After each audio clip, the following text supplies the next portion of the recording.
નમસ્કાર, સ્વાગત છે આપનું બુલેટ બ્રેકિંગમાં। હું છું આપની સાથે ભાવિકા। મહત્વપૂર્ણ સમાચારો પર નજર કરીએ તો આજે સૌરાષ્ટ્ર અને દક્ષિણ ગુજરાતમાં વરસાદની આગાહી। દક્ષિણ ગુજરાતના તમામ જિલ્લામાં થંડરસ્ટોર્મની અસર। અમરેલી, ભાવનગર, ગીર સોમનાથમાં વરસાદની આગાહી। તો 7 એપ્રિલે દ્વારકા, જામનગર, કચ્છ, બનાસકાંઠામાં સંભાવના। સાબરકાંઠા, અરવલ્લી, મહીસાગર, છોટાઉદેપુરમાં પડશે વરસાદ। 8 એપ્રિલ બાદ તાપમાનમાં થઈ શકે 2 થી 3 ડિગ્રીનો વધારો। आने वाले 7 दिनों के लिए हम गुजरात स्टेट के फोरकास्ट की बात करेंगे। तो हम आज डे 1 की बात करेंगे, जिसमें आज आइसोलेटेड प्लेसेस पे लाइट टू मॉडरेट रेन और साथ में थंडरस्टॉर्म की वार्निंग है। तो जो डिस्ट्रिक्ट हैं जहां पे लाइट टू मॉडरेट रेन और साथ में थंडरस्टॉर्म की वार्निंग है वो डिस्ट्रिक्ट हैं अमरेली, भावनगर, गिर सोमनाथ और गुजरात रीजन के साउथ गुजरात के सारे डिस्ट्रिक्ट कवर हैं, जिसमें लाइट टू मॉडरेट रेन और साथ में थंडरस्टॉर्म की वार्निंग है। और इसकी और फिर डे 2 और डे 3 को ड्राई वेदर प्रिवेल करेगा। फिर उसके बाद डे 4 को आइसोलेटेड प्लेसेस पे लाइट टू मॉडरेट रेन साथ में थंडरस्टॉर्म की वार्निंग है। फिर उसके बाद डे 5, डे 6 और डे 7 में ड्राई वेदर प्रिवेल करेगा। और मैक्सिमम टेम्परेचर की बात करेंगे तो आने वाले 4 दिनों के लिए maximum temperature no large change में रहेगा। उसके बाद मैक्सिमम टेम्परेचर में 2 से 3 डिग्री की बढ़ोतरी का पूर्वानुमान है।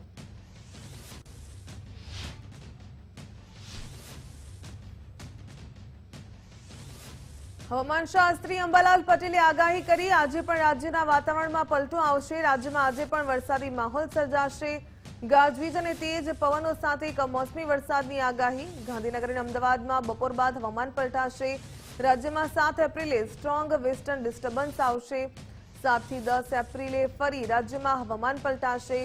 ઉત્તર પૂર્વ ગુજરાત, સૌરાષ્ટ્ર અને દક્ષિણ ગુજરાતમાં વાતાવરણ પલટાશે। રાજ્યમાં અમુક વિસ્તારમાં બરફના કરાવ પડવાની પણ શક્યતા। 15 એપ્રિલ બાદ રાજ્યમાં આગ ઝરતી ગરમી પડશે। હમણાં એક વરસાદ થવામાં તો 25-20 લીધે તારીખ 4 સુધીમાં હજુ પણ મધ્ય ગુજરાતના કેટલાક ભાગો, પૂર્વ ગુજરાતના કેટલાક ભાગો અને છૂટાછવાયા બીજા અન્ય ભાગો, ક્યાંક ભેજ હોય તો સૌરાષ્ટ્રના કોઈ છૂટાછવાયા અન્ય ભાગો, ક્યાંક વાદળવાયુ કે ક્યાંક કોઈ જગ્યાએ છાંટા અને હવામાનમાં ક્યાંક પલટો આવી શકે છે। પરંતુ ખાસ કરીને લગભગ મધ્ય ગુજરાતમાં કેટલાક ભાગોમાં પલટો આવવાની વધારે શક્યતા રહે છે। દક્ષિણ ગુજરાતના કેટલાક ભાગોમાં પલટો આવવાની શક્યતા રહે છે। એટલે હજુ પણ આજની તારીખમાં ભિન્ન ભાગોમાં ક્યાંક હળવો વરસાદ અને પવનની ગતિ જવાની શક્યતા રહી શકે। અમદાવાદ, ગાંધીનગરમાં પણ હવામાન બપોર બાદ પલટાઈ શકે। મધ્ય ગુજરાતના કેટલાક ભાગોમાં હવામાન બપોર બાદ પલટાઈ શકે અને ઉત્તર ગુજરાત, પૂર્વ ગુજરાતના ભાગોમાં પણ બપોર બાદ ક્યાંક હવામાન પલટાઈ શકે। ભાવનગર જિલ્લામાં સતત બીજા દિવસે કમોસમી વરસાદ। ભાવનગરના ગ્રામ્ય વિસ્તારમાં કમોસમી વરસાદ થયો। શેત્રુંજી ડેમ, સોનપારી, ભૂતિયા, ભૂતળિયામાં ચોમાસા જેવો માહોલ। માવઠાને કારણે ખેડૂતોના પાકને નુકસાનની ભીતિ।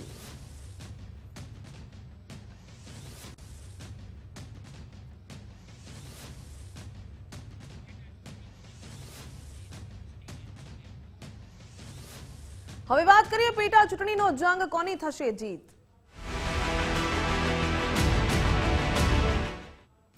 ઉમરેઠ પેટા ચૂંટણી માટે હર્ષદભાઈ પરમારે નામાંકન ભર્યું। 12:39ના વિજય મુહૂર્તમાં હર્ષદભાઈ પરમારે ફોર્મ ભર્યું। નામાંકન સમયે મુખ્યમંત્રી ભૂપેન્દ્રભાઈ પટેલ ઉપસ્થિત રહ્યા। પ્રદીપસિંહ જાડેજા સહિતના આગેવાનો પણ હાજર રહ્યા। ફોર્મ ભરવાની પહેલા રેલી યોજી શક્તિ પ્રદર્શન કર્યું। નાની સભા બાદ હર્ષદભાઈ પરમારે યોજી હતી રેલી। સભામાં હર્ષદભાઈ પરમારે જીતનો વિશ્વાસ વ્યક્ત કર્યો। પિતાના બાકી રહેલા કામો હું પૂરા કરીશ તેવું નિવેદન આપ્યું। સાથે જ કહ્યું કે પ્રજાજનોના આશીર્વાદ મળી રહ્યા છે, અમારી જીત નિશ્ચિત છે।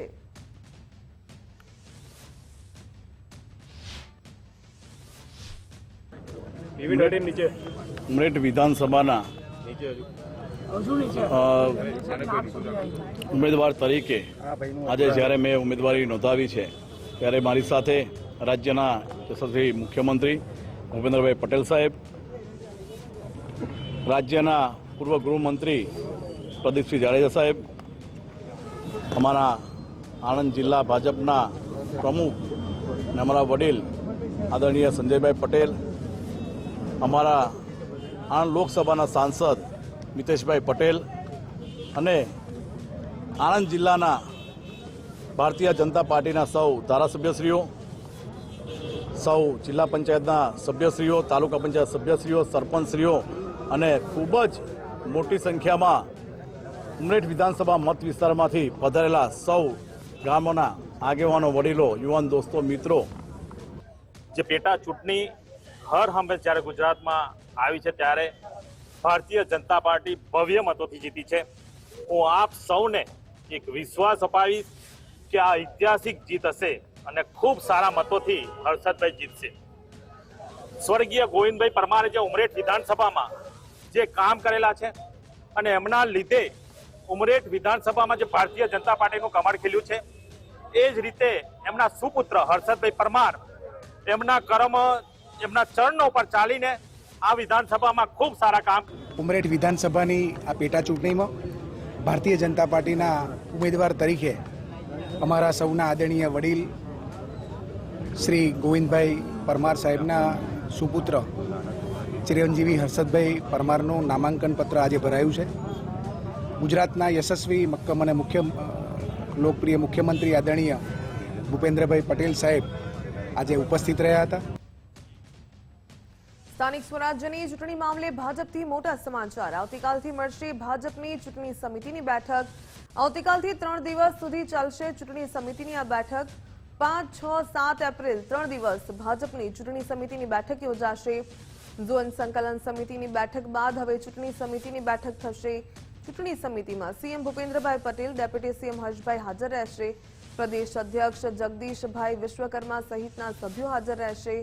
સ્થાનિક સ્વરાજ્યની ચૂંટણીના ઉમેદવારો પર આખરી મહોર લાગશે.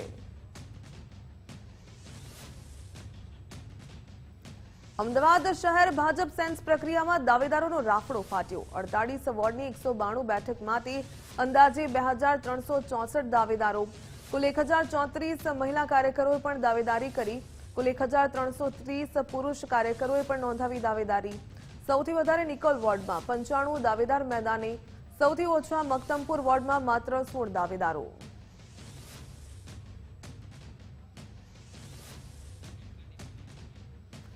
જામનગર મહાનગરપાલિકામાં ભાજપની સેન્સ પ્રક્રિયા પૂર્ણ. 16 વોર્ડની 64 બેઠકો માટે ઉમેદવારોનો રાફડો ફાટ્યો. 64 બેઠકો ઉપર 583 દાવેદારોએ નોંધાવી દાવેદારી. એક બેઠક પર 9 થી વધુ દાવેદારો નોંધાતા ભાજપની ચિંતા વધી. સૌથી વધુ વોર્ડ નંબર 7માં 48 દાવેદારો, વોર્ડ નંબર 12માં સૌથી ઓછા માત્ર 5 દાવેદારો.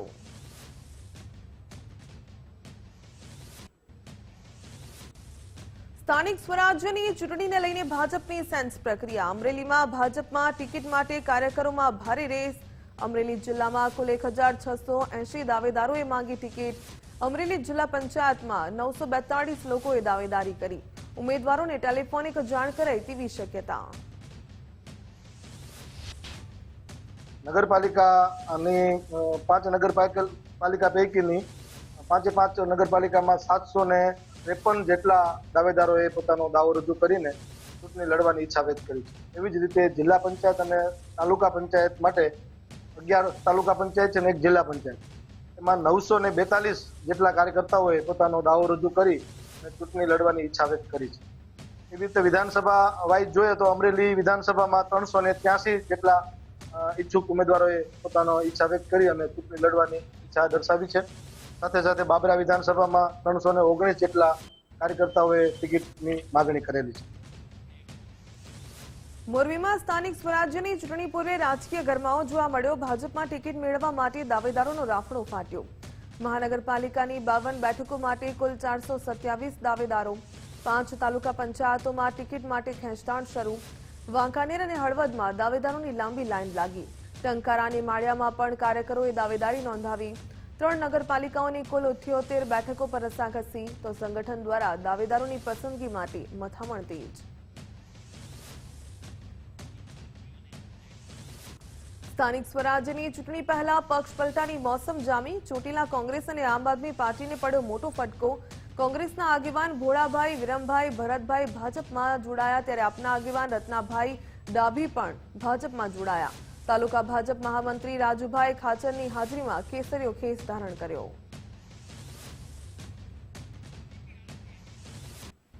સ્થાનિક સ્વરાજ્યની ચૂંટણી મુદ્દે કોંગ્રેસમાં બેઠકોનો ધમધમાટ. ગુજરાત કોંગ્રેસના કાર્યાલય ખાતે મળી મહત્વની બેઠક. ઉમેદવારોના નામ નક્કી કરવા માટે નેતાઓનું મંથન શરૂ. અમિત ચાવડાની આગેવાનીમાં ચૂંટણી સંકલન બેની બેઠક યોજાઈ. બેઠકમાં કોંગ્રેસના અનેક દિગ્ગજ હોદ્દેદારો ઉપસ્થિત રહ્યા. મુકુલ વાસનિક અને સિદ્ધાર્થ પટેલ સહિતના નેતાઓ હાજર. આવતીકાલ સુધીમાં કોંગ્રેસના ઉમેદવારોના નામ જાહેર થશે.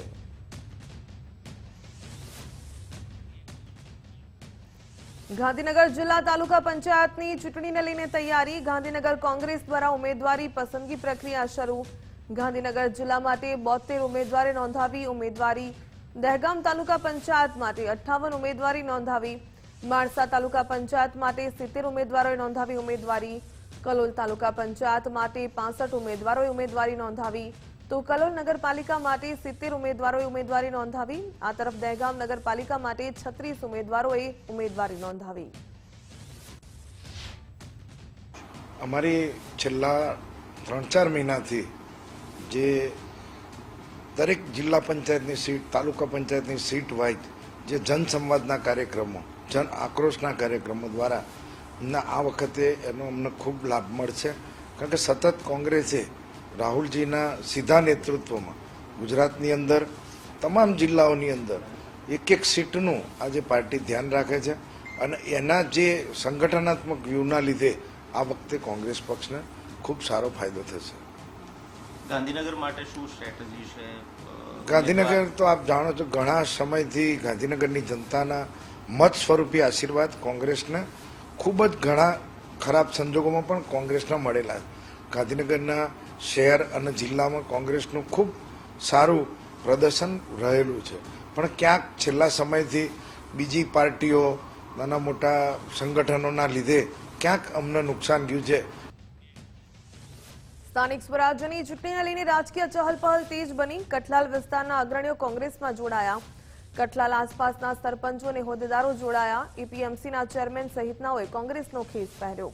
ઉમેદવારોને લઈને કોંગ્રેસ પ્રદેશ પ્રમુખ અમિત ચાવડાએ નિવેદન આપ્યું. પ્રદેશ કોંગ્રેસ અને ચૂંટણી સમિતિની બેઠક મળી. તમામ મુદ્દાઓ પર વિસ્તૃત ચર્ચા કરવામાં આવી તેવું જણાવ્યું. સાથે જ કહ્યું કે ક્રિમિનલ બેકગ્રાઉન્ડવાળા ઉમેદવારોની પસંદગી નહીં. તાલુકા અને જિલ્લામાં ઉમેદવારોને સાંભળવામાં આવ્યા. આજે 9 ઉમેદવારોની યાદી ઉપર ચર્ચા થઈ હોવાનું પણ જણાવ્યું. સાથે કહ્યું કે આવતીકાલે પ્રથમ લિસ્ટ જાહેર થશે. 4 દિવસમાં તમામ ઉમેદવારોને સાંભળવામાં આવશે.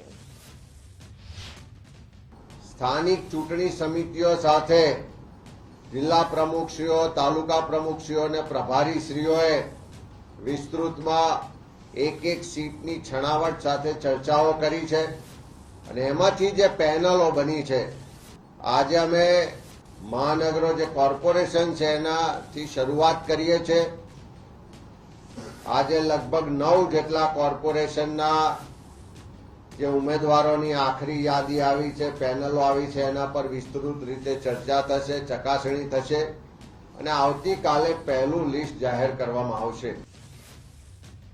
ભાજપના પૂર્વ વિવાદિત કોર્પોરેટર દેવુબેન જાદવ કોંગ્રેસમાં જોડાયા. કોંગ્રેસ દ્વારા આજે દેવુબેનને કોંગ્રેસનો ખેસ પહેરાવાયો. આવાસ કૌભાંડમાં આરોપમાં સંડોવાયેલા દેવુબેનનો પક્ષ પલટો. ભાજપે કથિત કૌભાંડ બદલ 6 વર્ષ માટે સસ્પેન્ડ કર્યા હતા. દેવુબેન જાદવે પોતાના ઠેકેદારો સાથે કોંગ્રેસમાં પ્રવેશ કર્યો. જેનીબેન ઠુમ્મરની હાજરીમાં કોંગ્રેસનો ખેસ ધારણ કર્યો. વિવાદિત નેતાને કોંગ્રેસમાં સામેલ કરાતા રાજકારણ ગરમાયું. કૌભાંડીઓને પણ કોંગ્રેસ આશરો આપશે તેવી આશા જાગી અને ચર્ચાઓ પણ શરૂ થઈ. સ્થાનિક ચૂંટણીમાં કોંગ્રેસને ઉમેદવારો પર ભરોસો નથી. ઉમેદવારના સેન્સ ફોર્મ સાથે કોંગ્રેસ બાહેધરી પત્રક લેશે. કોંગ્રેસની સેન્સ પ્રક્રિયામાં મહત્વની બાબત આવી સામે. જો કોઈ ઉમેદવાર પક્ષ પલટો કરશે તો સભ્યપદ રદ કરાશે. પક્ષાંતર ધારાની કોર્ટમાં જઈ અને તેનું સભ્યપદ રદ કરાશે. અગાઉ કોંગ્રેસમાં થયેલા પક્ષ પલટાને કારણે આ નિર્ણય કરાયો. જૂનાગઢમાં કોંગ્રેસ દ્વારા સેન્સ પ્રક્રિયા હાથ ધરવામાં આવી. જિલ્લા પંચાયતની 30 અને 9 તાલુકા પંચાયતની 158 બેઠક. કેશોદ નગરપાલિકાના 9 વોર્ડની કુલ 36 બેઠકો માટે સેન્સ પ્રક્રિયા. સક્ષમ અને લોકપ્રિય ચહેરાઓને જ ટિકિટ આપવા પર ભાર. અન્ય પક્ષના નારાજ પરંતુ મજબૂત ઉમેદવારોને પણ ટિકિટ. હીરાભાઈ જોટવા, જસવંતસિંહ ભટ્ટી સહિત નેતા લઈ રહ્યા છે સેન્સ. જે કામગીરી સારી કામગીરી છે, જે લોકો ઈચ્છે છે એવા લોકોને અમે તમામને ટિકિટો આપવાના, જે લોકો ઈચ્છે છે. સ્વાભાવિક ભણેલા હોશિયાર આ બધું તો ઈચ્છતા જ હોય, પણ લોકોના પ્રશ્નોને ભાષા આપે, લોકોની વચ્ચે રહે, ઉંમર કોઈ પણ હોય, પણ એમની જે તમન્ના હોય કે અમારે લોકો માટે કામ કરવું છે, એવા લોકોની પસંદગી અમે ખાસ ધ્યાન આપીશું. પંચમહાલના ગોધરા કોંગ્રેસ કાર્યાલય ખાતે બેઠકોનો ધમધમાટ. સ્થાનિક સ્વરાજ્યની ચૂંટણી મુદ્દે સંગઠન કારોબારીની બેઠક યોજાઈ. પ્રદેશ ઉપપ્રમુખ અને પ્રભારી અશોક પંજાબી રહ્યા ઉપસ્થિત. ગોધરા શહેર પાલિકા અને પંચાયત બેઠકો માટે ઉમેદવાર મંથન. તમામ 44 બેઠકો પર ઉમેદવાર ઉતારવા કોંગ્રેસની રણનીતિ. હોદ્દેદારોના સૂચનોના આધારે ઉમેદવારોના નામ નક્કી થશે. આગામી 2 દિવસમાં કોંગ્રેસ જાહેર કરશે ઉમેદવારોના નામ. કે જિલ્લાના તમામ વરિષ્ઠ નેતાઓ, તાલુકાના પ્રમુખો, મ્યુનિસિપલ કાઉન્સિલરો બધા આજે મિટિંગમાં હાજર છે અને આજની મિટિંગમાં એવું નક્કી કરવામાં આવ્યું છે, નિર્ધાર કર્યું છે કે આગામી ચૂંટણી પૂરી તાકાતથી લડીને અને ભારતીય જનતા પાર્ટીના કુશાસનથી જનતાને મુક્ત. આ જે તાલુકા, નગરપાલિકા અને જિલ્લા પંચાયતની ચૂંટણીઓ યોજાવા જઈ રહી છે તે અંગે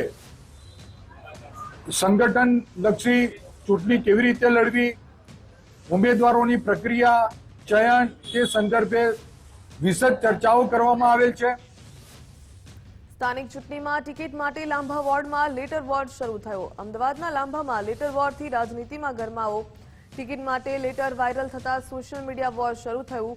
કોંગ્રેસમાંથી ભાજપમાં આવેલા રાહુલ માટિયા સામે આક્ષેપ. રાહુલ માટિયા સામે ફેક્ટરી માલિકો પાસે ઉઘરાણાનો આક્ષેપ લાગ્યો. રાહુલ માટિયા અને સતીશ ભરવાડની સામે લેટરમાં ગંભીર આક્ષેપ કરાયા. ટિકિટ મળવાની છે તેમ કહીને ઉઘરાણા કરતા હોવાનો આક્ષેપ. રાહુલ માટિયાને લાંભા વોર્ડના ઉપપ્રમુખ બનાવતા વિવાદ સર્જાયો. રાહુલ માટિયા સામે અગાઉ કેમિકલ ઠાલવતા કાર્યવાહી થયાનો આક્ષેપ.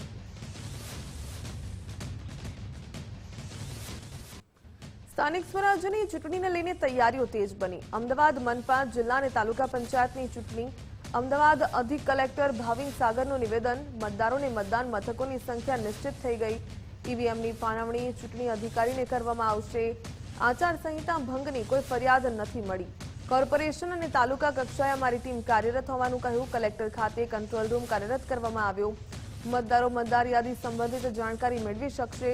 સોમવારથી નોમિનેશનની પ્રક્રિયા ચાલુ થવાની છે. સ્થાનિક સ્વરાજ્યની ચૂંટણીઓ જે જાહેર થયેલી છે તેમાં અમદાવાદ મહાનગરપાલિકા, અમદાવાદ જિલ્લા પંચાયત, અમદાવાદની તમામ તાલુકા પંચાયતો, આ ઉપરાંત 3 નગરપાલિકાઓની ચૂંટણી યોજાવાની છે. એ બાબતે પ્રાથમિક દ્રષ્ટિએ જોઈએ તો મતદાર યાદીની આખરી પ્રસિદ્ધિ થઈ ચૂકેલી છે, એટલે મતદારો અને તેને સંબંધિત મતદાન મથકોની સંખ્યા નિશ્ચિત થઈ ચૂકેલી છે અને એની હાલની કાર્યવાહી ચાલુમાં છે. આ ઉપરાંત સોમવારથી નોમિનેશનની પ્રક્રિયા ચાલુ થવાની છે, તો એ બાબતે દરેક ચૂંટણી અધિકારી જે રિટર્નિંગ ઓફિસર છે તેમની કક્ષાએથી પણ તમામ તૈયારીઓ થઈ ચૂકેલી છે. આ ઉપરાંત સ્ટાફ ડેટાબેઝની તૈયારી, મોડેલ કોડ ઓફ કન્ડક્ટ, આચારસંહિતા બાબતની તૈયારીઓ છે એ પણ થઈ ચૂકેલી છે. ઈવીએમનું જે ફર્સ્ટ લેવલ ચેકિંગ થઈ ચૂકેલું છે, એટલે હવે ટૂંક સમયમાં જ ઈવીએમની ફાળવણી પણ દરેક ચૂંટણી અધિકારીઓને કરવામાં આવશે. સ્થાનિક સ્વરાજ્યની ચૂંટણીના પડઘમ વાગી ચૂક્યા છે. અમદાવાદ જિલ્લા અને તાલુકા લેવલે અને નગરપાલિકા લેવલે તમામ જે તૈયારીઓ છે તે પણ પૂર્ણ થઈ ચૂકી છે અને સ્થાનિક સ્વરાજ્યની ચૂંટણીને લઈને જિલ્લામાં તંત્ર દ્વારા જે તૈયારીઓ છે તે ઝડપી ગતિએ આગળ વધારવામાં આવી છે અને ચૂંટણી પ્રક્રિયા સુચારુ અને પારદર્શક રીતે પૂર્ણ થાય તે માટે કલેક્ટર કચેરી ખાતે વિશેષ જે કંટ્રોલ રૂમ છે તે તૈયાર કરવામાં આવ્યા છે અને આ કંટ્રોલ રૂમ ચૂંટણી સંબંધિત તમામ પ્રવૃત્તિઓનું જે કેન્દ્ર છે તે બની રહેશે. મતદાનના દિવસે તમામ મતદાન મથકોમાંથી મળતી જે માહિતી છે તે અહીં એકત્રિત કરવામાં આવશે અને સતત જે મોનિટરિંગ છે તે પણ કરવામાં આવશે. મતદાનની ગતિ, ઈવીએમ મશીનોની કામગીરી, સ્ટાફની હાજરી તેમજ કાયદો અને વ્યવસ્થાની સ્થિતિ પર ખાસ જે નજર છે તે પણ રાખવામાં આવશે. કોઈપણ પ્રકારની ફરિયાદ અથવા અનિયમિતતા સામે આવે તો કંટ્રોલ રૂમ દ્વારા તાત્કાલિક ઉચ્ચ અધિકારીઓને પણ જાણ કરવામાં આવશે અને ઝડપી જે કાર્યવાહી છે તે હાથ ધરવામાં આવશે. ઉપરાંત મતદારો માટે જે હેલ્પલાઇન સુવિધા છે તે પણ ઉપલબ્ધ રાખવામાં આવશે, જેથી તેઓ પોતાની સમસ્યા અથવા સૂચનાઓ સીધી તંત્ર સુધી પહોંચાડી શકે. કંટ્રોલ રૂમનો મુખ્ય હેતુ ચૂંટણી પ્રક્રિયાને જે પારદર્શક નિષ્પક્ષ બનાવવાનો છે, સાથે જ કોઈ પણ આકસ્મિક પરિસ્થિતિમાં ઝડપી પ્રતિસાદ મળે તે માટે આ જે વ્યવસ્થા છે તે ખૂબ જ મહત્વની હોય છે અને તેના જ કારણે હવે ગણતરીના જ દિવસો બાકી છે ત્યારે કંટ્રોલ રૂમ ખાતે તમામ તૈયારીઓ પૂર્ણ થઈ ચૂકી છે અને કંટ્રોલ રૂમ પણ બનાવી દેવામાં આવ્યા છે। કેમેરામેન સંદીપ સાથે માનસી પટેલ, ગુજરાત ફર્સ્ટ, અમદાવાદ। મુખ્યમંત્રી ભૂપેન્દ્રભાઈ પટેલ સાબરકાંઠાની મુલાકાતે પહોંચ્યા। ઈડરના મુડેઠી ખાતે ઉપસ્થિત રહ્યા મુખ્યમંત્રી ભૂપેન્દ્રભાઈ પટેલ। ભગવાન યાજ્ઞવલ્ક્ય વેદ તત્વજ્ઞાન યોગાશ્રમ ટ્રસ્ટ દ્વારા કાર્યક્રમ યોજાયો। વૈદિક ગુરુકુલના નૂતન સંકુલનું ભૂપેન્દ્રભાઈ પટેલે ઉદ્ઘાટન કર્યું। દેશભરના યુવાઓ સંસ્કૃત પાઠશાળામાં શીખી રહ્યા છે શ્લોક। હજારો વિદ્યાર્થીઓનું ભાવિ છે આ ગુરુકુલ। ધોરણ 1 થી કોલેજ સુધીનો ગુરુકુળમાં અભ્યાસ કરવામાં આવે છે ત્યારે સંસ્કૃત શ્લોક અને અભ્યાસમાં ઉત્તર ગુજરાતની મોટી પાઠશાળા। ધારાસભ્ય, સાંસદ સહિત હોદ્દેદારો કાર્યક્રમમાં હાજર રહ્યા। अभी हमें जो जानकारी मिली है कि गुजरात सरकार ने गीता का पाठ पाठ्यक्रम में सिलेबस में शामिल किया है। इसके लिए हम मुख्यमंत्री श्री को और गुजरात सरकार के सभी विधानमंडल को शुभाशीर्वाद देते हैं। अभी एक काम और गुजरात सरकार ने किया, गौ माता की रक्षा के लिए जब से मुख्यमंत्री श्री ने पद संभाला है तो गौ रक्षा के लिए जो धन वृद्धि उन्होंने की है वो भी प्रशंसनीय है, लेकिन हम लोग ये चाहते हैं कि गुजरात में कानूनन गौ हत्या बंद है। भगवान याज्ञवल्क्य वेद तत्वज्ञान योगाश्रम ट्रस्ट द्वारा संचालित वेद संस्कृत महाविद्यालय ए 250 वर्ष जूनी वेद परंपरा में आ अमरा परिवारे जाळवी राखी हती। एनु नूतन संकुलनु प्रथम शिलान्यास जेने कहेवाय अने उद्घोष कहेवाय ए આપણે RSS સરસંઘ ચાલક મોહનજી ભાગવતે કર્યો હતો અને ભૂમિપૂજન પૂજ્ય સદાનંદ સરસ્વતીજી શંકરાચાર્યજીએ કર્યું હતું। એનું ઉદ્ઘાટન જે આજે થયું છે એ બહુ પ્રશંસનીય છે। ગુજરાતની 46 પાઠશાળાઓ છે, એમાંથી આ એક અદ્વિતીય અને બહુ આગળ પડતી પાઠશાળા છે। આજે જે રોકાણ તો આજે જગતગુરુ દ્વારકાપતિ શંકરાચાર્યજીએ 2 વર્ષ પહેલા અહીંયા ભૂમિપૂજન કર્યું અને એ વખતે અમારું એવું હતું કે 2 વર્ષ પછી આ સંસ્થા બની છે। તો આજનો કાર્યક્રમ ખાસ એ હતું કે આજે આનું ઉદ્ઘાટન છે, આ પાઠશાળાનું ઉદ્ઘાટન છે અને એના માટે માનનીય મુખ્યમંત્રી તમે જોયા પોતે આવેલા, કેમ કે આજે આ એક વિષય ખાલી ગુજરાત અને મોડેટીનો નથી, ભારત વર્ષનો છે અને માનનીય પ્રધાનમંત્રી મોદીના નેતૃત્વમાં આ બધી સંસ્થાઓને હજી પાવર મળ્યો છે। એના લીધે આ નાયબ મુખ્યમંત્રી હર્ષભાઈ સંઘવી સુરતની મુલાકાતે। એસટીબી ખાતે નાયબ મુખ્યમંત્રીનો સન્માન સમારોહ કાર્યક્રમ યોજાયો। કાર્યક્રમમાં મોટી સંખ્યામાં હીરા વેપારીઓની ઉપસ્થિતિ। અંદાજિત 250 થી વધુ હીરા વેપારીઓએ ઓફિસો કરી શરૂ। હર્ષભાઈ સંઘવીએ વેપારીઓની સાથે પણ મુલાકાત કરી। 80% વેપાર શરૂ થયાનો એસડીબી અધ્યક્ષ લાલજી પટેલે દાવો કર્યો।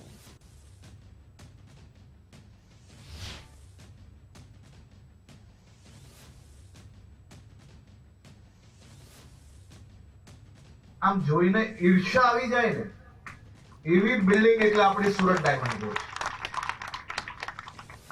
સામાન્ય રીતે સુરત શહેરે આટલી મોટી બિલ્ડિંગ બનાવી હોય કે જે દુનિયાનું સૌથી મોટું સિંગલ લાર્જેસ્ટ કોમર્શિયલ સેન્ટર બન્યું હોય, હવે એવી બિલ્ડિંગ તમે બધા ભેગા થઈને બનાવો તો દુનિયાભરના લોકોને ઈર્ષા તો થવાની ને ભાઈ। અને દુનિયાના અલગ અલગ શહેરોમાંથી, દેશના અલગ અલગ જગ્યા પરથી આપણી ગુજરાતની ધરતી પર અને એ બી સુરતમાં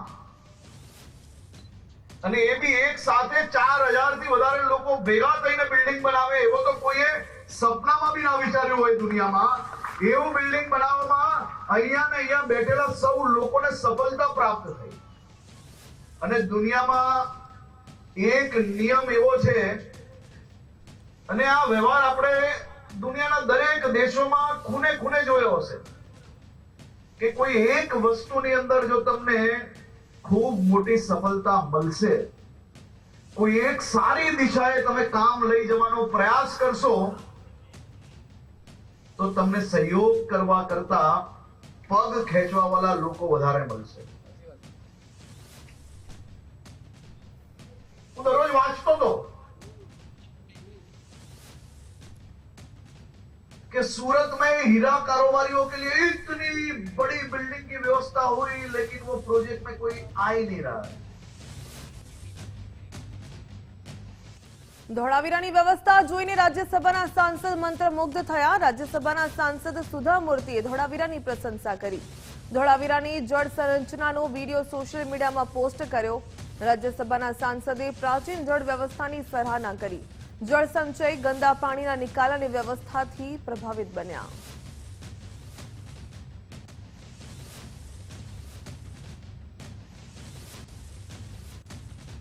મોરબી જિલ્લા કોંગ્રેસના કાર્યકારી પ્રમુખની નિમણૂક કરવામાં આવી. જિલ્લા પંચાયતના પૂર્વ સભ્ય નયન અધારાની થઈ નિમણૂક. કિશોર ચીખલિયાના અવસાન બાદ ખાલી પડી હતી જગ્યા. સ્થાનિક સ્વરાજ્યની ચૂંટણીને ધ્યાનમાં રાખીને નિમણૂક કરવામાં આવી.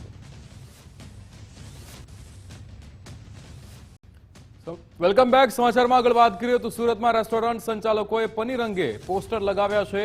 આરોગ્ય મંત્રી પ્રફુલ્લ પાનસેરિયાના સૂચન બાદ અમલ થયો છે. શુદ્ધ અને એનાલોગ પનીરના બેનર લગાવવાની શરૂઆત થઈ છે. સુરત રેલવે સ્ટેશનની રેસ્ટોરન્ટમાં પ્રથમવાર બેનર લાગ્યા હતા. ગ્રાહકો હવે પનીરની ગુણવત્તા જાણીને પસંદગી કરી શકશે. રેસ્ટોરન્ટમાં બંને પ્રકારના પનીરના ઉપયોગની વાનગી બનશે, ત્યારે કયા પનીરનું ભોજન લેવું તે ગ્રાહક નક્કી કરશે. એનાલોગ અને શુદ્ધ પનીર બંને વેચાણ માટે માન્ય, ત્યારે આરોગ્ય મંત્રીના જનહિતલક્ષી આદેશને સંચાલકોએ પણ આવકાર આપ્યો છે. સુરતની તમામ રેસ્ટોરન્ટે આ નિયમનો અમલ કરવો પડશે. ગ્રાહકો જે ખોરાક આરોગ્ય છે તેની જાણ હોવી જરૂરી. कि कस्टमर को जान करना है, होटल और रेस्टोरेंट वाले को, कि भाई वो किस प्रकार का पनीर यूज़ कर रहा है. दो प्रकार के हैं. एक शुद्ध दूध से पनीर बनता है, उसको असली पनीर है, और दूसरा जो तेल से बनता है वो एनालॉग पनीर उसको बोला जाता है. तो कस्टमर को अपना जो भी आप यूज़ कर रहे हैं उसका चॉइस है, क्योंकि जो दूध से बनता है वो थोड़ा सा कॉस्टली रहेगा, एनालॉग थोड़ा सस्ता होगा. दोनों लीगल है, दोनों यूज़ कर सकते हैं रेस्टोरेंट वाले, बट उसको सिर्फ अपने कस्टमर को जान करना है कि भाई कौन सा पनीर वो यूज़ कर रहा है. तो अगर वो दूध वाला यूज़ कर रहा है तो वो पोस्टर लेना है, और अगर वो एनालॉग यूज़ कर रहा है तो ये यूज़ कर ये लगाना है. તો બિલકુલ જે પ્રમાણે આપ જોઈ શકો છો કે આ પ્રકારના અલગ અલગ પોસ્ટર છે તે હાલ રેસ્ટોરન્ટમાં જોવા મળી રહ્યા છે.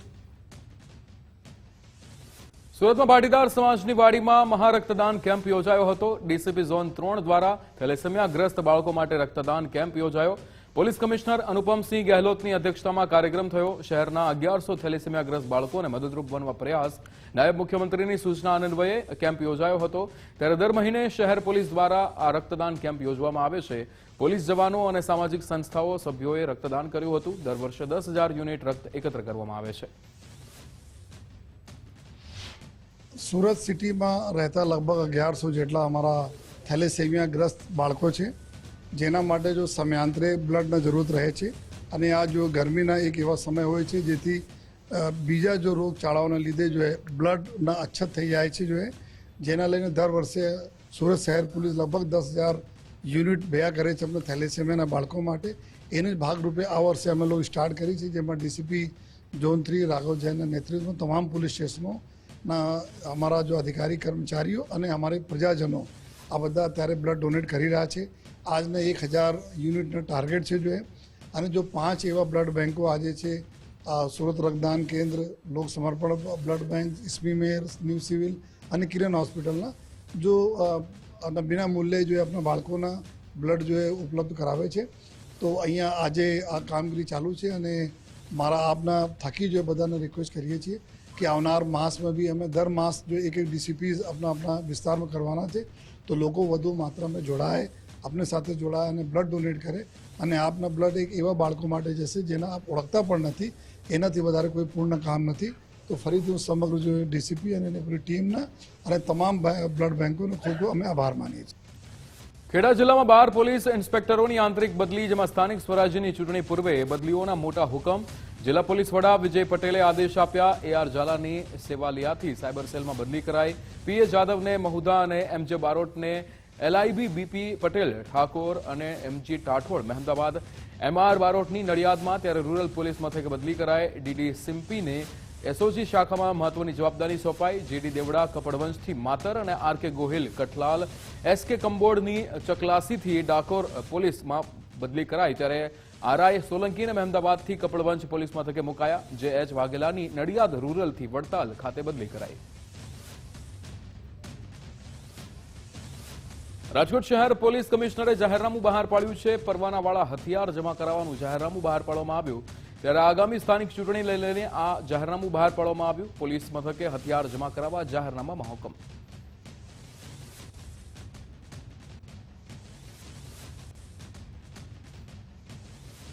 કચ્છના પ્રતિબંધિત વિસ્તારમાં 3 શખ્સ ઝડપાયા છે. નારાયણ સરોવરના BSF કેમ્પ પાસેથી પકડી લેવાયા છે.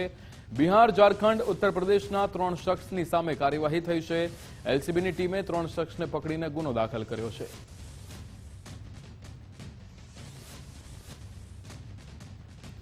દાદરાનગર હવેલીના સેલવાસમાં ગોડાઉન બ્લાસ્ટમાં 4ના મોત થયા છે. ડેમની નજીક નાઇટ્રોજન ગેસના ગોડાઉનમાં પ્રચંડ બ્લાસ્ટ થયો હતો. બ્લાસ્ટમાં ગોડાઉનમાં કામ કરતા 4 લોકોના સ્થળ પર મોત થયા છે. ઘટનામાં 2 લોકો ઇજાગ્રસ્ત થતા સારવાર માટે ખસેડાયા છે. સ્કૂલથી માત્ર 30 મીટરના અંતરે જ અહીંયા આ ગોડાઉન આવેલું છે. ત્યારે ધડાકાથી ગોડાઉનની છત અને દિવાલો તૂટી પડી હતી. ઘટનાને લઈને રહેણાંક મકાનોએ પણ નુકસાન પહોંચ્યું છે. ત્યારે બાજુમાં જ આવેલા ઘરો અને વાહનોને પણ નુકસાન પહોંચ્યું. પ્રશાસન અને ફાયર બ્રિગેડની ટીમો સ્થળ પર પહોંચી. સેલવાસ કલેક્ટરે પણ ઘટનાસ્થળે પહોંચીને સ્થિતિનો તાગ મેળવ્યો. सुबह में 9-9:30 बजे इधर ऑफिस पे आया तो सब लोग यहाँ पे हम लोग क्या कोई रिफिलिंग जैसा कोई होता नहीं यहाँ पे सिलेंडर. यहाँ से हम लोग डिस्ट्रीब्यूट ही करते हैं सिलेंडर. तो प्लांट से भर के लाते हैं और यहाँ से हम लोग डिस्ट्रीब्यूट करते हैं सिलेंडर. तो सुबह आया तो देखा कि यहाँ पे सब आदमी लोग काम कर रहे थे. सब अपने जैसे रेगुलर काम करते हैं वो सबसे काम कर रहे थे और अचानक से एक बड़ा सा ब्लास्ट हो गया. अभी ब्लास्ट हुआ वो कैसे हुआ वो मेरे को भी पता नहीं है, लेकिन एक्सप्लोजिव ज़्यादा बड़ा हो गया तो उसके कारण अंदर जो ऑफिस में बैठे थे हमारे स्टाफ के मेंबर थे, मेरे जो मेन जो ओनर थे हरीश भाई पटेल, वो शायद उनका अभी हॉस्पिटल में पता नहीं कोई स्टेटमेंट आया नहीं हॉस्पिटल से, लेकिन जो भी है वो रहना चाहिए. लेकिन जो ब्लास्ट हुआ अभी मैं भी वो टाइम पे यहाँ पे मौजूद था, लेकिन ब्लैंक हो गया मैं भी पूरा, कि मेरे को भी इतना नॉलेज नहीं रहा कि क्या हुआ है, कैसे हुआ है, जो भी हुआ. यहाँ સાંસદ ઉમેશ પટેલે હોસ્પિટલમાં ઘાયલોની મુલાકાત લીધી હતી. બ્લાસ્ટની ગંભીર ઘટના અંગે તંત્ર પાસે તપાસની માંગ કરી હતી. મૃતકોના પરિવારોને વળતર અપાવવા માટે બાંહેધરી આપી હતી. રહેણાંક વિસ્તારમાં ચાલતા ગોડાઉન સામે સવાલો ઉઠાવ્યા હતા. બેદરકાર અધિકારીઓ સામે કડક પગલાં લેવાની માંગ કરાઈ હતી. ત્યારે ઇજાગ્રસ્તોને શ્રેષ્ઠ સારવાર મળે તે માટે રજૂઆત કરાઈ હતી. ये रेसिडेंट एरिया में ये गैस रिफिलिंग का प्लांट कैसे चलाया जा रहा है, और आज जबकि वो 15-16 साल से प्लांट है तो फिर हमारे अधिकारी इस बाबत पर क्यों संज्ञान नहीं ली थी, वो एक गंभीर चिंता का विषय है. और वहाँ पर ही आज भगवान की दुआ है कि आज छुट्टियाँ थी और वहाँ स्कूल चालू होती अगर तो ये हादसा बहुत बड़ा हादसा होता और गंभीर हादसा हो सकता था. तो कुदरत की एक बात कहे तो बहुत बड़े हादसे को रोका तो गया, मगर वो 4 डेथ हुई वो भी कोई सामान्य बाबत नहीं है और ये बहुत ही दुखद घटना है और इसकी प्रशासनिक जांच भी होनी चाहिए. સુરત મનપાની ડિસ્પોઝલ સાઇટ ફરી ભભૂકી હતી. ભીષણ આગ લાગી હતી, જેમાં કચરો ઉલેચવાની કામગીરી દરમિયાન અચાનક આગ લાગવાની ઘટના બની. ફાયર વિભાગની 2 ગાડીઓ ઘટના સ્થળ પર પહોંચીને પાણીનો મારો ચલાવ્યો હતો. ત્યારે 2 અઠવાડિયાથી લાગેલી આગ હજુ પણ કાબૂમાં આવી નથી. ડમ્પિંગ સાઇટ પર આગને લઈને ધુમાડાના ગોટે ગોટા જોવા મળ્યા. કમિશનરે આગ લાગવા પાછળનું ટેકનિકલ કારણ આપ્યું. વિપક્ષ દ્વારા કચરા કૌભાંડના ગંભીર આક્ષેપ થઈ રહ્યા છે. ત્યારે 231 કરોડના કોન્ટ્રાક્ટમાં ભ્રષ્ટાચારની શંકા ઉઠી રહી છે. કચરાનો વૈજ્ઞાનિક ઢબે નિકાલ કરવાના બદલે આગ લગાડી હોવાનો આરોપ લાગ્યો છે. સુરતના ખજોદ ખાતે આવેલી પાલિકાની ડિસ્પોઝલ સાઇટ ઉપર લાગેલી આગ હજી પણ યથાવત છે। 2 અઠવાડિયાથી પણ વધુ સમય વીતી ચૂક્યો છે, પરંતુ જોઈ શકાય છે તેમ કે સુરત ફાયર વિભાગ દ્વારા હાલ પણ જે આગ ઉપર સંપૂર્ણ રીતે કાબુ મેળવવા માટે પાણીનો સતત મારો છે તે ચલાવવામાં આવી રહ્યો છે। હાલ સુરતના ખજોદ ખાતે આવેલી આ ડિસ્પોઝલ સાઇટ છે, જ્યાં વૈજ્ઞાનિક ઢબે છે તે એજન્સીએ આ કચરાનો નિકાલ કરવાનો હોય છે, પરંતુ છેલ્લા કેટલાક દિવસોથી જે આગ લાગી છે તે આગના કારણે છે તે ધુમાડાના જે ગોટે ગોટા અહીં હજી પણ યથાવત છે, એટલે આગ ઉપર હજી પણ સંપૂર્ણ રીતે કાબુ મેળવવામાં આવ્યો નથી। જે પ્રમાણે વિપક્ષ દ્વારા આક્ષેપ લગાડવામાં આવ્યો હતો કે વૈજ્ઞાનિક ઢબે કચરાના નિકાલ કરવાના બદલે આ કચરામાં આગ લાગી નથી, પરંતુ લગાડવામાં આવી છે, એટલે હજી પણ આગ ઉપર સંપૂર્ણ રીતે જ્યારે કાબુ મેળવાયો નથી, ત્યારે સવાલ અહીં ચોક્કસથી ઉઠી રહ્યા છે કે આગ એવી તો કઈ રીતે લાગી કે હજી આગની અંદરથી ધુમાડા છે તે નીકળી રહ્યા છે। ફાયર વિભાગની આ તસવીરો કે ફાયર જવાનો દ્વારા આજે પણ પાણીનો મારો છે તે હાલ ચલાવવામાં આવી રહ્યો છે, એટલે હજી પણ સંપૂર્ણ રીતે આગ ઉપર કાબુ છે તે ફાયર વિભાગ દ્વારા મેળવી શકાયો નથી। વિપક્ષ દ્વારા જે પ્રમાણે આક્ષેપ કરાયા હતા કે છેલ્લા 3 વર્ષ દરમિયાન જે 231 જે કરોડની અંદર આ વૈજ્ઞાનિક ઢબે કચરાનો નિકાલ કરવા માટેનો જે કોન્ટ્રાક્ટ આપવામાં આવ્યો હતો, પરંતુ ક્યાંક આ સમગ્ર બાબતને લઈને વિપક્ષ દ્વારા કરાયેલા આક્ષેપોને લઈને જે એજન્સી સામે શંકાની સોય ચોક્કસથી ઉપજી રહી છે। બીજી તરફ જે આગ લાગી હતી તે આગ લાગવા પાછળનું કારણ પાલિકા કમિશનર દ્વારા જે ટેકનિકલ કારણ છે તે જણાવવામાં આવ્યું હતું, પરંતુ આગ લાગી કે લગાડી આ એક તપાસનો વિષય એટલા માટે બની રહે છે કે જ્યારે આ કચરાનો વૈજ્ઞાનિક ઢબે નિકાલ કરવાનો હોય છે, ત્યારે આ કચરાની અંદર આગ લાગી કે લગાડી આ એક તપાસનો વિષય અહીં ચોક્કસથી બની રહે છે। કેમેરામેન વિરલ વ્યાસ સાથે રાકેશ બ્રહ્મભટ્ટ, ગુજરાત ફર્સ્ટ, સુરત। ગઢડાના વિંછિયાપરા વિસ્તારમાં 2 કોમ વચ્ચે અથડામણ થઈ હતી। વિંછિયાપરા વિસ્તારમાં પોલીસ દ્વારા કાર્યવાહી કરાઈ। અથડામણ મુદ્દે 2 મહિલાઓ સહિત 11 સામે ફરિયાદ થઈ છે। બંને પક્ષે સામસામે ફરિયાદ નોંધાવી છે, પોલીસ ફરિયાદ નોંધાવી છે, ત્યારે પશુને મારવાના મુદ્દે 2 કોમ વચ્ચે ઉગ્ર બબાલ થઈ હતી।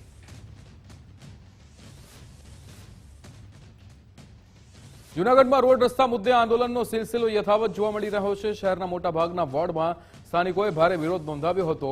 વોર્ડ નંબર 6માં ભાજપના શાસનમાં જનતાનો રોષ ભભૂક્યો હતો। રોડ પર પથ્થરો મૂકીને સ્થાનિકોએ ચક્કાજામ કર્યા હતા। ગટરના ગંદા પાણી રસ્તા પર આવતા લોકો પરેશાન થયા। તમામ ટેક્સ ભરવા છતાં સુવિધા ન મળતા આક્ષેપ થયો। રસ્તો બંધ થતા નગરસેવક તાત્કાલિક ઘટના સ્થળે દોડી આવ્યા। નગરસેવકે જાતે પથ્થરો હટાવી રસ્તો ખુલ્લો કરાવ્યો।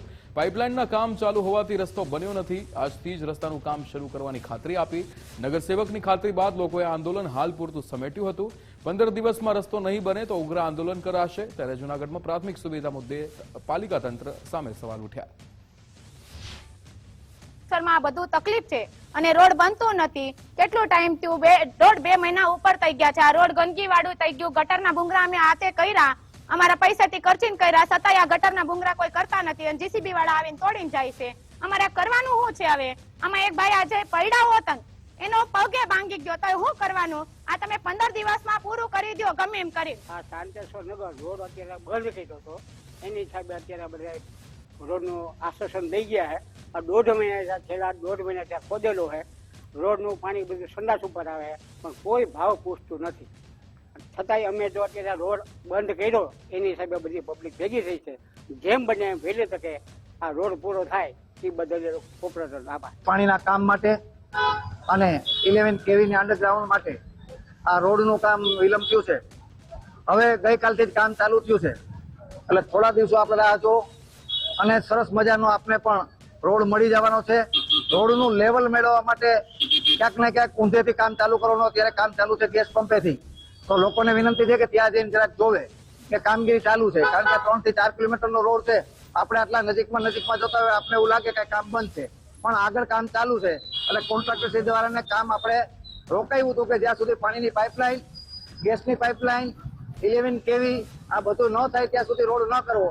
એટલે રોડ વાળાની ભૂલ નથી, કામ આપણું સંપૂર્ણ થાય ત્યાર પછી આપણે રોડનું એને સૂચના આપી હતી। આજે આપણે સૂચના આપી હતી રોડનું કામ ગાંધીનગરની કુમાર છાત્રાલયમાં વિદ્યાર્થીઓએ હોબાળો કર્યો હતો। જમવાની નબળી ગુણવત્તા બાબતે વિદ્યાર્થીઓએ વિરોધ નોંધાવ્યો હતો। વારંવાર રજૂઆતો કરવા છતાં સંચાલકોનું ઉદાસીન વલણ સામે આવ્યું. પીવાનું શુદ્ધ પાણીની સમસ્યાથી પણ વિદ્યાર્થીઓ પરેશાન છે.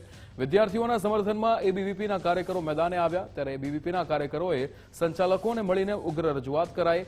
યોગ્ય નિરાકરણ નહીં આવે ત્યાં સુધી વિદ્યાર્થીઓમાં રોષ છે. ત્યારે લાંબા સમયથી જમવા બાબતે સમસ્યા ચાલી રહી હતી. છાત્રાલયના સંચાલકોને વહેલી તકે પ્રશ્નો ઉકેલવા અલ્ટિમેટમ આપવામાં આવ્યું છે.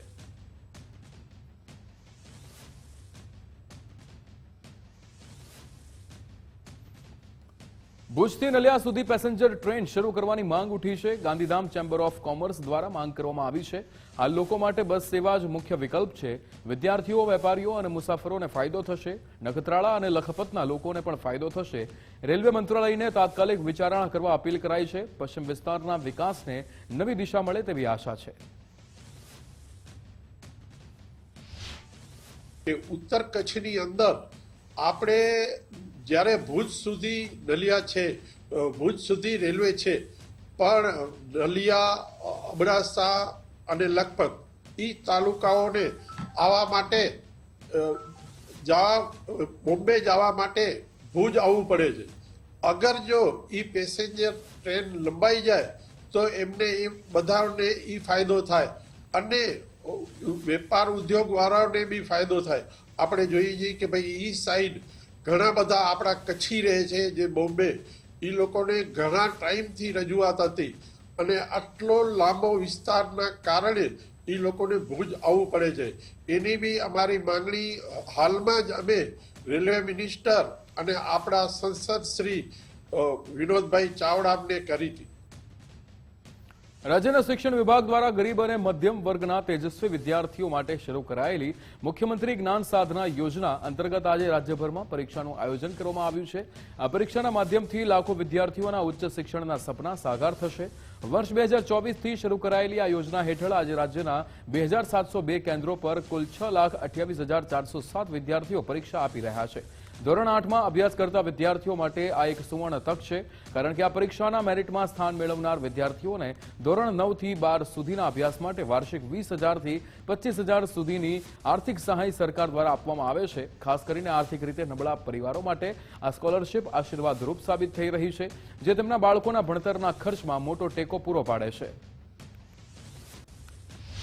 અમદાવાદ સહિત રાજ્યભરમાં આજે મુખ્યમંત્રી જ્ઞાન સાધનાની પરીક્ષા યોજાઈ રહી છે. મેરિટમાં આવનાર વિદ્યાર્થીઓને આર્થિક સહાય મળતી હોય છે રાજ્ય સરકાર તરફથી. આપ જોઈ રહ્યા છો કે ગરીબ અને મધ્યમ વર્ગના વિદ્યાર્થીઓ પરીક્ષા આપવા માટે પહોંચ્યા છે. એમના માટે ખૂબ અગત્યની અને મહત્વની પરીક્ષા હોય છે. મારી સાથે પરીક્ષાર્થીઓ છે, એમની સાથે પણ વાત કરીએ. તમારું નામ શું છે અને આજની તમે પરીક્ષા આપવા જઈ રહ્યા છો? કેટલી મહત્વની પરીક્ષા અને તમે તૈયારીઓ બી કરી હશે આની તો? હા, મારું નામ નિકુલ રબારી છે. અહીંયા અમે જ્ઞાન સાધનાની પરીક્ષા આપવા આવ્યા છીએ. અમને આ પરીક્ષામાં મેરિટમાં આવીએ તો અમને ભણવામાં સહાય મળે અને અમારા પરિવારને પણ સહાય મળે. તમારું શું નામ છે? અમે અહીંયા જ્ઞાન સાધનાની પરીક્ષા આપીએ છીએ. મારું નામ સોલંકી ગોપી છે. આ પરીક્ષા આપણા જ્ઞાન સાધનાથી આપણા પરિવાર પર જે આપણા ભણાવવા માટે જે ખર્ચો હોય એ પણ ઓછો થઈ જાય. એટલે તમારે તો બહુ ઇમ્પોર્ટન્ટ પરીક્ષા કહેવાય. હા. અચ્છા, મારી સાથે સંચાલક પણ છે પરીક્ષા કેન્દ્રના, એમની સાથે વાત કરીએ. મેડમ, આજે આ પરીક્ષા છોકરાઓ આપવા આવ્યા છે. આપણા ત્યાં તૈયારીઓ કેવી છે? કુલ કેટલા વિદ્યાર્થીઓ પરીક્ષા આપી રહ્યા છે? અમારી સ્કૂલ છે શેઠ અમુલક વિદ્યાલય, જે ગોતામાં આવેલી છે. અત્યારે અમારા ત્યાં લગભગ 247 બાળકો પરીક્ષા આપવાના છે અને એના માટે અમે બહુ સરસ આયોજન કર્યું છે. બાળકો આવ્યા ત્યારથી અમે એમને સરસ બેસવાની વ્યવસ્થા કરી, વર્ગરૂમને એ બધું વ્યવસ્થિત સરસ કર્યું છે અને અમે ઈચ્છીએ છીએ કે બાળકો સરસ રીતે પરીક્ષા આપે, જેથી એમનું આવનારું ભવિષ્ય બી સારું થાય, એમને જે સ્કોલરશિપ મળવાની છે સરસ સહાય થાય અને આનો ઉપયોગ સરસ કરે. એના માટે અમે એમને સાથ આપવા રેડી છે. Thank you. તો આપ જોઈ રહ્યા છો કે આજે રાજ્યભરમાં મહત્વની પરીક્ષા છે. અંદાજે 6 લાખથી વધારે જેટલા વિદ્યાર્થીઓ છે કે જેઓ ધોરણ 8માં અભ્યાસ કરે છે, એ પરીક્ષા આપવા જઈ રહ્યા છે, જેમને આગામી વર્ષોમાં એટલે કે ધોરણ 9 થી લઈને 12 સુધી રાજ્ય સરકાર દ્વારા સ્કોલરશિપના સ્વરૂપમાં આર્થિક સહાય આપવામાં આવશે. આ પરીક્ષા આપી રહેલા 6 લાખ વિદ્યાર્થીઓ પૈકી કુલ 25,000 વિદ્યાર્થીઓ એવા છે કે જેમને આ સ્કોલરશિપનો લાભ મળશે. કેમેરા પર્સન વાય મોહન સાથે અર્પિત દરજી, ગુજરાત ફર્સ્ટ, અમદાવાદ. ગરીબ અને મધ્યમ વર્ગના તેજસ્વી બાળકો માટે ખાનગી શાળાઓમાં અભ્યાસના દ્વાર ખુલ્યા છે.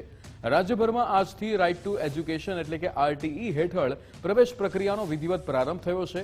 નવા શૈક્ષણિક વર્ષ માટે રાજ્યની વિવિધ ખાનગી શાળાઓમાં 25% ક્વોટા મુજબ 80,000થી વધુ બેઠકો પર પ્રવેશ ફાળવવામાં આવશે.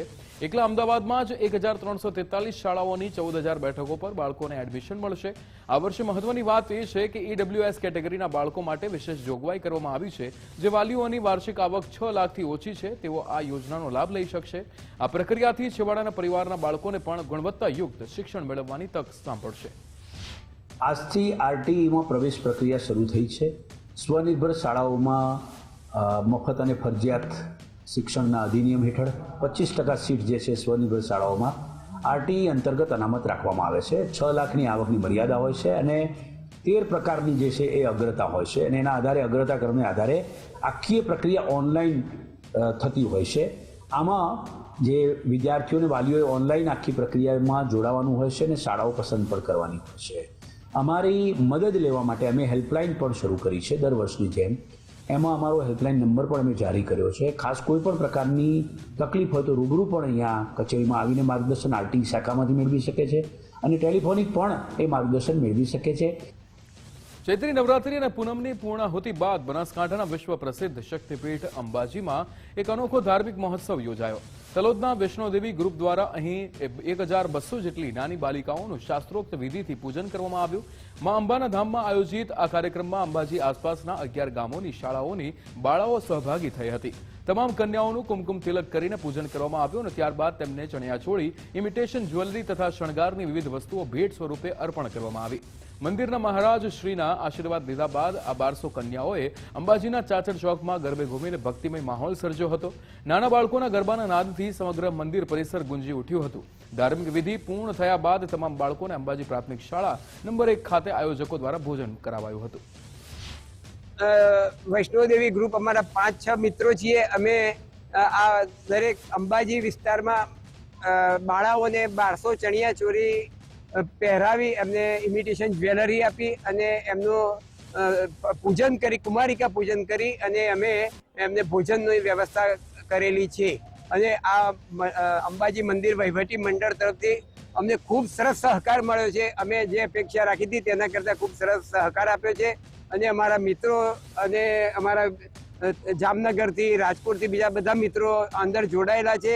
અમારા જે કે ચૌધરી સાહેબે પણ અમને ખૂબ સારો સહકાર આપ્યો છે, પ્રોત્સાહન આપ્યું છે. તે બદલ હું સર્વેનો આભાર માનું છું. માતાજીની કૃપાથી જ આ કાર્ય સફળ થયું છે. મીડિયાનો પણ અમને સારો સાથ. તો ભાઈ આપણે અંબાજી અને એની આજુબાજુની જે પ્રાથમિક શાળાઓ છે એની જે કુંવારી કન્યાઓ છે, કુમારિકાઓ, એમનું આપણે પૂજન કરવાનો અમને એક બેઠા બેઠા વિચાર આવ્યો. એ વિચારને અમે આજે એ સંકલ્પ અમે આજે અહીં પૂરો કરીએ છીએ. કેમ કે બધી બાળિકાઓ જે કુમારિકાઓ હતી એમનું બધાનું પૂજન કર્યું, બધાને ચણિયાચોળી આપી, કીટ આપી. પછી બધાને અંબાજી પ્રાથમિક શાળા નંબર 1માં એ 1200 કુમારિકાઓને અમે જમાડવાના છીએ, આઈસ્ક્રીમ આપવાના છીએ. પછી એમને સંપૂર્ણ રીતે વ્યવસ્થા અમે એના વ્યવસ્થાના ભાગરૂપે અમને એમની સ્કૂલોમાં. અમદાવાદના પકવાન પાસે અકસ્માતની ઘટનામાં ઈજાગ્રસ્તનું મોત નીપજ્યું છે. ખાનગી હોસ્પિટલમાં સારવાર દરમિયાન મોત થયું છે. 47 વર્ષીય કમલેશ દેવરાજભાઈ પાણખાણિયાનું મોત થયું છે. 27 માર્ચે પકવાન પાસે અકસ્માતની ઘટના બની હતી. ભગવાન બ્રિજ પર કાર ચાલકે ટક્કર મારી બાઇકને ધસડી હતી. અકસ્માતના ચોંકાવનારા ફૂટેજ પણ વાયરલ થયા હતા.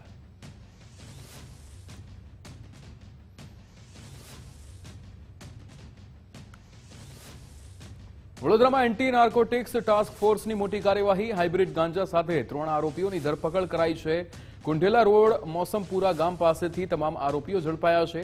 2 વ્હીલરની ડિક્કીમાંથી 267 ગ્રામ હાઇબ્રિડ ગાંજો મળી આવ્યો છે.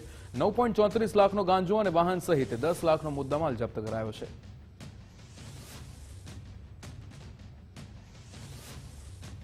સુરત જિલ્લામાંથી વધુ એક બોગસ ડોક્ટર ઝડપાયો છે. એસઓજી પોલીસે નકલી ડોક્ટરને ઝડપી પાડી કાર્યવાહી કરી છે. માંગરોળની GIDCમાં પ્રમાણપત્ર વગર ક્લિનિક ચાલતું હતું. લાયકાત વગર લોકોના સ્વાસ્થ્ય સાથે ચેડા કરતા હતા. ત્યારે પોલીસે દવાનો જથ્થો અને મુદ્દામાલ કબજે કર્યો છે. ક્લિનિકમાં ઇલાજ માટે 2 બેડની સગવડ પણ હતી. પોલીસે ગુનો નોંધી વધુ તપાસના ચક્રો ગતિમાન કર્યા.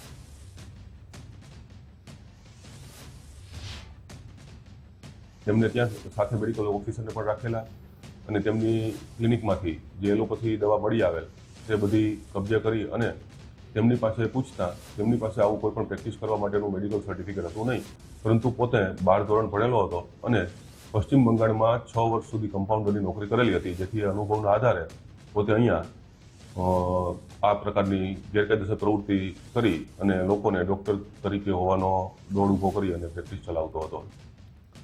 કચ્છના ભચાઉ પંથકમાં 2 યુવાન સાથે લગ્નના નામે છેતરપિંડી થઈ છે. 4 લાખ ખંખેરી લેનાર લૂંટેરી દુલ્હન અને વચેટીઓ ઝડપાયા છે. આરોપી ખોટા નામ ધારણ કરી યુવકોના સંપર્ક કરતા ત્યારે લગ્ન બાદ ગણતરીના દિવસોમાં યુવતી પલાયન થઈ જતી. લૂંટેરી દુલ્હને આમરડી અને ચોપડવાના યુવક સાથે લગ્ન કર્યા હતા. ફરિયાદી શ્રી ભરતભાઈ દુવારના દીકરાના લગ્ન થતા ન હોવાથી તેમને તેમની સાડી મારફતે અમદાવાદના ગંગાબેનનો સંપર્ક કરવામાં આવ્યો હતો. આ સમય દરમિયાન ગંગાબેનની દીકરી સોનિયા સાથે એમના ખોટું નામ આધાર કાર્ડ ધારણ કરી લગ્ન થયા હતા. તે સમય દરમિયાન ચોપડવામાં રહેતા મોહને પણ આમનો સંપર્ક કર્યો અને એમને વાત કરેલ કે આ બેને અગાઉ પણ અમારી સાથે ખોટું નામ આધાર કાર્ડ કરી લગ્ન કરેલા હતા અને ત્યારબાદ 2 લાખ રૂપિયા લઈને ભાગી ગયા હતા. અને આમની સાથે પણ આરોપીએ 2 લાખ રૂપિયા જેટલી અમાઉન્ટ લીધેલી હતી. તો જેથી આ બનાવ સમગ્ર ધ્યાને આવતા ભચાઉ પોલીસ સ્ટેશન ખાતે ગુનો દાખલ કરી આરોપી સોનિયા પટેલ તથા ધર્મેન્દ્રસિંહ સોલંકીને હાલ અટક કરવામાં આવી છે.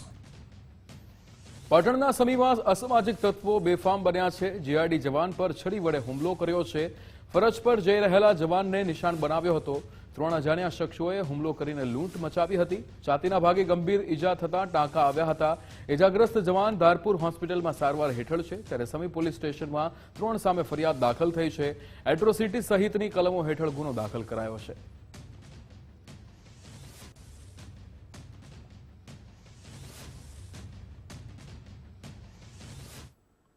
તો હાલ સમાચારમાં બસ આટલું જ. આપ જોતા રહો ગુજરાત ફર્સ્ટ. નમસ્કાર.